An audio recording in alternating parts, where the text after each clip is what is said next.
On July 10, 1965, a French writer named Saint-Prem documented a conversation with his spiritual teacher. He was struggling to breathe, suffering from a severe fever, and in deep physical distress. He was following a prescribed course of treatment, dutifully swallowing a regimen of chemical tablets. But he was frustrated. He didn't believe in the medicine and felt the pills were doing nothing to help.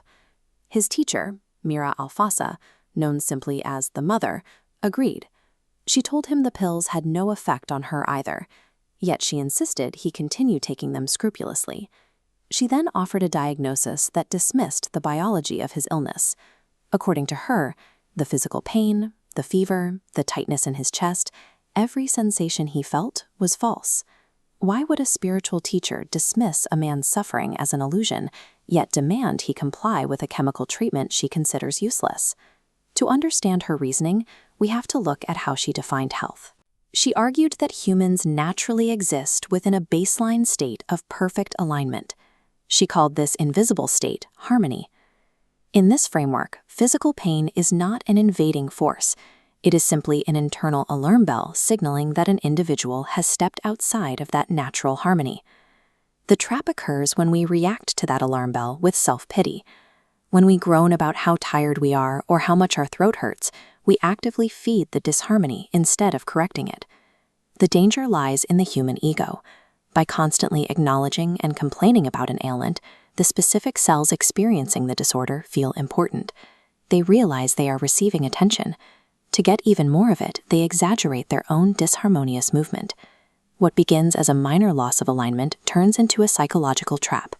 The human ego takes the body's simple cry for attention and uses it to crystallize an abstract state of disharmony into a concrete disease. If disease is a psychological and spiritual trap, returning to the pills makes even less sense. Chemistry cannot cure a spiritual misalignment. She viewed these moments through what she called a formation, a structural manifestation of human intent. She explained that most doctors possess a powerful intent to cure their patients. When writing a prescription, that intense desire generates a massive positive formation. The actual chemical makeup of the pill is secondary to its purpose. The medicine acts as a physical Trojan horse, a tangible vessel designed to carry the doctor's energetic goodwill into the patient's body. This is why Saint-Prem's skepticism was dangerous. By doubting the medicine and believing it was useless, his mind actively contradicted the doctor's positive formation. He was effectively killing the goodwill before it could work. Complying with a medical treatment, then, has very little to do with trusting chemistry. It is an active participation in an exchange of spiritual energy. On that same day in 1965, Saint-Prem recounted a dream from the night before. He dreamt he saw a large tear in his mosquito netting and immediately panicked that enemies would flood into his room.